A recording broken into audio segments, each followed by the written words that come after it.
Okay, so this is a not so awesome review of House of M. And I know I haven't done these in 2 weeks, but that's because I've been busy trying to get this other room ready for filming here, where I will hopefully get less interruptions, which is ironic because as I was filming this the first time, I had an interruption. But hopefully no more. Anyways, I don't have new stuff to do, so I'm doing old stuff for now, but let's get into the review, because that's probably the reason why you're watching this, and now I'm just wasting your time by talking like this, and okay, and now I'm just doing it on purpose. Anyways, House of M, hardcover, collects House of M issues 1 through 8, the special edition, plus Secrets of House of M, which I would like to add that House of M really is only up to here, and the other half is all extra stuff, so it's actually pretty short. Here we go with the dust cover. I really do, I really like these when it looks like this. I mean, don't get me wrong, I like it better when there's a picture of like Flashpoint, like those. But this is still really nice too. It's better than what we're getting with the Batman ones, where it's indented, but there's no shininess to it. There should be some shininess to that, so DC needs to get on that. But anyways, House of M, if you don't know, is kind of, I'll say it kicked off here and ends in Avengers vs. X-Men, more or less. Like, it kicks off a giant thing with the X-Men and mutants, more so than anything else in the Marvel Universe. Like, this event does affect everybody, but once it's over, it really only affects the X-Men population, the mutant population. And since this is old enough, I will be spoiling the book near the end of this review. I will say, when I'm doing it, in case you haven't read it or you're new and you don't know what's going on and you want to start with House of M or something. So I'll let you know when I'm going to spoil. But anyways, this starts off with, or actually I should mention, Avengers Assemble is pretty much the prelude to this, because in that is where Scarlet Witch goes kind of crazy. Believe she kills someone, and the Avengers end up having to try and take her down. And this is kind of like right after that, so Avengers more or less don't exist anymore at the moment. But they're obviously still together. Like right after this, the other Avengers series starts. But yeah, they're trying to help Scarlet Witch, but they're not being able to. They can't really control her. She's too powerful. And so the question comes up, should we kill her? The Avengers and everybody's having a meeting right now on this topic. And Pietro and Magneto kind of don't like it, but it's kind of like outnumbered. You don't really have a choice right now. So they go to Genosha to confront basically the Scarlet Witch, and there's this weird light, and this is where things go crazy, because Peter wakes up and we see here he's not married to Mary Jane, he's married to this blonde who, as you could probably guess, is, yes, Gwen Stacy. So here we have Captain America, old, the age he would be if he wasn't frozen. I want to say this is Dazzler, but I'm not positive. Like on the TV, not obviously. Here we have Scott and Emma Frost together, and a few other heroes, a few other things going on. Luke Cage, I believe, makes an appearance. But basically the main thing here is that the world is completely upside down, and mutants are the actual dominant species. But here's like where I guess you could say the main story actually kicks off. Wolverine, out of all the X-Men, Wolverine, who would have guessed? Not that I don't like him or anything, but Wolverine.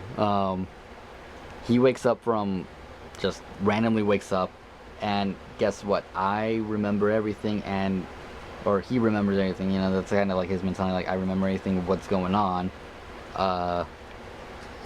he knows something's wrong, and his explanation to it is that he remembers his entire life, and that's not right. That's how he knows something isn't right. So Wolverine goes on the run, and I believe he meets some other mutant girl or something that actually remembers everything too, and she can awaken the real memories of the people. And he basically goes on a little mission to have everybody remember. I believe that hasn't even actually happened while I'm going through this. But that's pretty much the whole thing. It's actually not... I'm not saying it's not an action-packed issue, but it's definitely not a low-packed issue. The main difference between the universes, aside from what I said about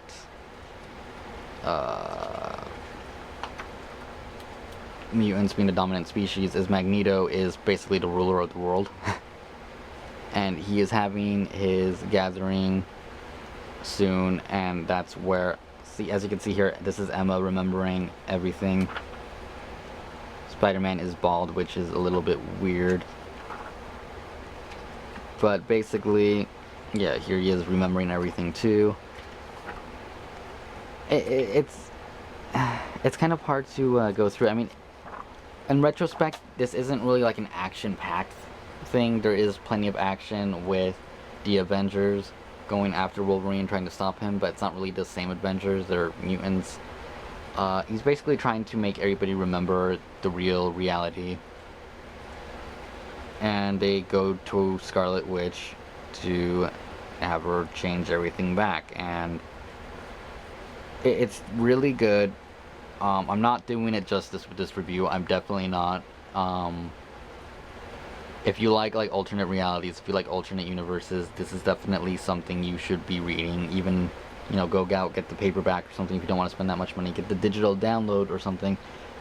It is probably my favorite Marvel event.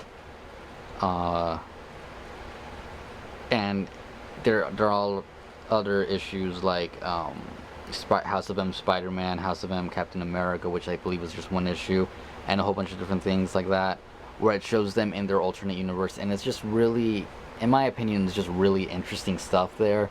There's the what if issue for like Spider-Man, where what if he was still married to Gwen Stacy when the world returned back to normal, but Mary Jane, he's still married to her. That one was really crazy, and I might just do a one-shot review on that later. So this is a spoiler alert, so obviously, well, before I get to it, actually, because I don't want to be that guy. Well, I do want to be that guy, but I figure I might as well just show all this stuff in case you want to see the extras, Secrets of House of M, a lot of explanation on their history of the characters and what happened in this universe, what's different in this universe, just to get Drew, Rogue, Nightcrawler, Mystique, Toad, all of the differences and stuff. It's, you know, it's not bad. It's like something, it's interesting. So, you know, just really a lot of character profiles. This other stuff back here, you know, there's this like a interview and stuff. It's cool. It's like, this is like a magazine for, I guess, New York while they're there. So it's definitely interesting stuff. Here's a director's cut where they don't really it's basically you're just reading the original script more or less, and then all the alternate covers and whatnot, concept art. But now to the spoilers. The main thing, like I said, this ends basically in Avengers versus X-Men, because this is where Scarlet Witch says her, I guess, now famous line, no more mutants. And when the world awakens, there's only a handful of mutants left. The Xavier Institute's kind of like, well, most of the people there are no longer mutants. And there's a lot of fallout out of that. You know, that's after this, the next main event with all this is the stuff that happens with Hope and stuff. You know what? I'll be right back. This camera's about to end, so okay, sorry about that. My camera was about to run out of time. what is it called? The next event. I have the next event in trades, and I don't remember. Wow. Wow, I don't remember the name. I know Second Coming is the next part of it after that one. Basically, this just kicks off the last few things that's been happening with mutants up until now when Avengers vs. X-Men ended. You know, that's kind of the end of that, but at the same time, it's just the beginning of it, too. So, it's definitely, like, a key thing to have if you like the X-Men. It's definitely one of my favorite Marvel events. I do recommend this. You know, if you're gonna get any of them, get at least the main story, read it. It is definitely really good. I enjoyed it a lot. Like I said, my review here did not do it justice, but definitely read it. The end is really definitely good. I didn't explain everything that happens in the end, just in case, you know, you don't want all the spoilers, but you already know, you know, the No More Mutants line.